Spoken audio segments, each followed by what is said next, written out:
নমস্কার বন্ধুরা, আজ তোমাদের সাথে শেয়ার করব দুটো এমন রেসিপি যা এই শীতকালে মানে কি বলবো খুবই টেস্টফুল হয় খেতে। কারণ শীতকালেই এই জিনিসগুলো বেশি পাওয়া যায়, খুব ভালো। তোমাদের সাথে আমি দুদিন আগে একটা ভিডিও শেয়ার করেছিলাম ছোট ছোট লাল আলু, এগুলো দম করতে বেশ ভালো লাগে। আমার বর নিয়ে এসছে বাইরে থেকে, মানে পার্টনার গিয়েছিল ডিউটি, এখানে তো খুব সহজে পাওয়া যায় না, দেখাই যায় না। আর সাথে হচ্ছে এমন কচুরি বানাবো, কচুরির নাম শুনলেই কিন্তু সবারই একটা লোভ হয়, কিন্তু ওই বানানোর ঝামেলার জন্য অনেকেই কিন্তু বানাতে ভয় পায়, তাই না? পুর করো এই করো, কিন্তু আজকে খুব সহজ পদ্ধতিতে দেখাবো পুর করা ছাড়া কচুরির টেস্ট পাবে। তো ভিডিওটা আমি করতাম না, তার আগেই আলুটা আমি বসিয়ে দিয়েছিলাম, সিদ্ধ হয়ে গেছে, আর মটরশুঁটিও দেখো সিদ্ধ হয়ে গেছে। তো ভিডিওটা করবো সেটা আমি ভাবি, এখন রান্না হয়নি। তো যাই হোক, এদিকে গাজরের হালুয়াটাও আলুগুলোকে সিদ্ধ করে তো আলুটা আমি সিদ্ধ করে নিয়েছি, আর মটরটাও আমি সিদ্ধ করে নিয়েছি। তো সিদ্ধ করে এবারে রেখে নিয়েছি, আর এবার আলুগুলো ছাড়াতে হবে। কিন্তু তো যাই হোক, আমার আজকের ভিডিওটা তোমাদের ভালো লাগলে লাইক শেয়ার করো, পেজটাকে ফলো করো। এরকম ভিডিও পেতে হলে কিন্তু অবশ্যই আমার চ্যানেলটাকে সাবস্ক্রাইব করতে হবে। এত সহজ পদ্ধতিতে কেউ দেখাবে না, আর সেম একদম কচুরির টেস্ট পাবে তোমরা। তো যাই হোক, আলুগুলো সিদ্ধ করে রাখলাম, আর এদিকে মটরশুঁটিটা যে সিদ্ধ করে রেখেছি তার সাথে চিনি, নুন, আদা, কাঁচা লঙ্কা দিয়ে পেস্ট করে নিলাম। আর এদিকে আটা আর ময়দা একদম ইকুয়াল কোয়ান্টিটিতে নিয়েছি, আর তেল দিয়ে দিয়েছি। নুন তো দেওয়াই ছিল, তোমার মটরশুঁটির যে পেস্টটা করলাম। তো এবারে দিয়ে এগুলো সুন্দর করে সবগুলো দিয়ে আস্তে আস্তে অল্প অল্প জল দিয়ে আমি মেখে নিলাম। আচ্ছা, এখানে আমি হিংও দিয়েছি, কিন্তু সেটা ভিডিওটা স্কিপ হয়ে গেছে। এখানে আরেকটা জিনিস, তোমরা চাইলে মৌরিও কিন্তু ওই পেস্ট যে মটরশুঁটির পেস্ট করেছো সেটা দিয়ে বেটে নিতে পারো।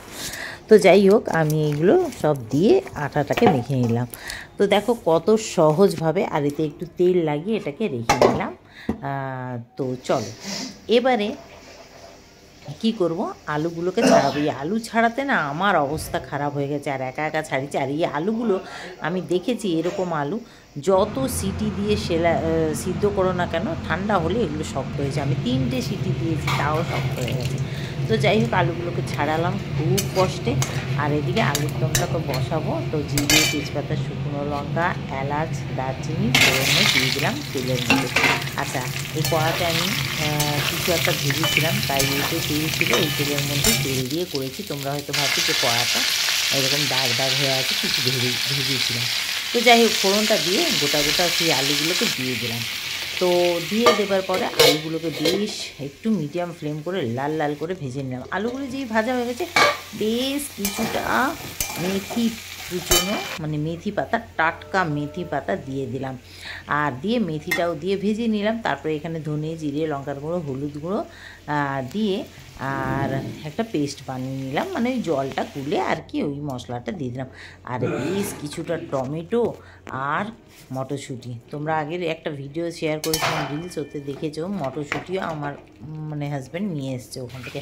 তো এগুলো সব দিয়ে দিলাম, দিয়ে একটু জল দিলাম, দিয়ে এটাকে ভালো করে একটু নেড়ে চেড়ে নিলাম, দিয়ে ঢেকে দিলাম ওই 5 মিনিট মতো লো ফ্লেমে। তো 5 মিনিট মতো এদিকে ঢেকে দিলাম, বেশ জলটা শুকিয়েও গেল। আর এদিকে টমেটোটাও আমার বেশ ঘাঁটা হয়ে গেছে। আর কিছুক্ষণ মানে ঢাকা অবস্থায় আমি দুবার কিন্তু এটাকে চালিয়ে নিয়েছিলাম, সেটা আর ভিডিওর মাধ্যমে দেখানো হয়নি। তো যাই হোক, কাঁচা লঙ্কা দিয়ে দিলাম, জল পরিমাণ মতো দিয়ে ব্যাস এবারে আর কি এটাকে ঢেকে দিলাম, আরও 7-8 মিনিট রান্না করলাম খুব ভালো। আবার নামানোর আগে ধনেপাতা দিয়ে গ্যাসটাকে অফ করে স্ট্যান্ডিং টাইমে রেখে দিয়েছিলাম। কিন্তু যাই বলো না কেন, অসাধারণ হয়েছিল। কিন্তু ওই যে এই আলু না গরম গরম খেতে হয়, এই ঠান্ডা হয়ে গেলেই এটা মনে হয় যেন সিদ্ধ আরও হতো এরকম মনে হয়। তো যাই হোক, এদিকে এটা কমপ্লিট আমার আলু মানে আলুর দমটা।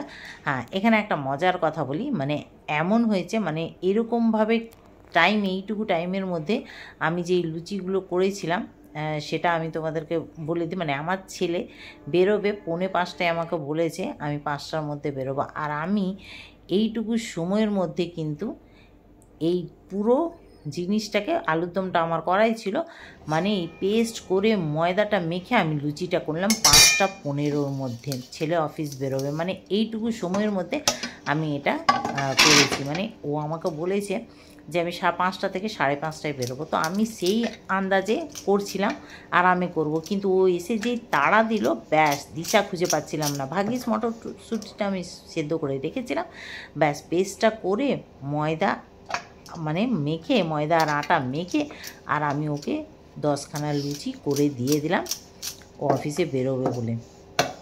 মানে 5টা 15, 5:45 না, 5টা 10-এ বলেছে, 5টা 15-র মধ্যে আমি এই পেস্ট করে ময়দা মেখে লুচি বানালাম। মানে কী যে অবস্থা হয়ে গেছিলো সেটা আমি একমাত্র জানি। তো যাই হোক, মানে এত তাড়াহুড়ো, মানে ছেলেকে বুঝতেও দিইনি, যে ও আমাকে জিজ্ঞেস করছে তাও যে এখন মিক্সিতে কী বাটছো, আমি কিছু না। তো যাই হোক করলাম। তো এটাকে তাও আমি 5 মিনিট মেখে রেখে দিয়েছিলাম, তারপরে আমি বেলে নিচ্ছি। দেখো কি সুন্দর লাগছে না, সবুজ সবুজ দেখতে। আর সত্যি বলছি, যখন ভাজছিলাম এত সুন্দর ফ্লেভার বেরোচ্ছিল, এত সুন্দর, পুরো মনে হচ্ছে যেন কড়াইশুঁটির একদম অরিজিনাল কচুরি, যেটা পুর বানিয়ে আমরা খাই। তো যখনই তোমাদের মনে হবে না যে কড়াইশুঁটির এরকম মানে কচুরি খাবো, কচুরির টেস্ট একদম স্মেল পাওয়ার মতো, তাহলে তোমরা এই রেসিপিটা অবশ্য ট্রাই করো। আর এই মেথি দম আলুটাও অসাধারণ হচ্ছে, সত্যি বলছি, তোমাদেরকে বলে বোঝাতে পারবো না। ট্রাই করে অবশ্য দেখো। আর তোমাদের কেমন লাগলো আজকের ভিডিওটা অবশ্য কমেন্ট করবে। ভালো লাগলে লাইক শেয়ার করো, পেজটাকে ফলো করো। একদম ফুলকো একদম পেট ফোলা লুচি। দেখো কি সুন্দর, কতটা নরম তুলতুলে হয়েছে, তোমাদেরকে বলে বোঝাতে পারবো না। তার সাথে এই মেথি দম আলুটাও সত্যি বলছি অসাধারণ হচ্ছে, ট্রাই করে অবশ্য দেখো। তো চলো টাটা, সবাই ভালো থেকো, সুস্থ থেকো।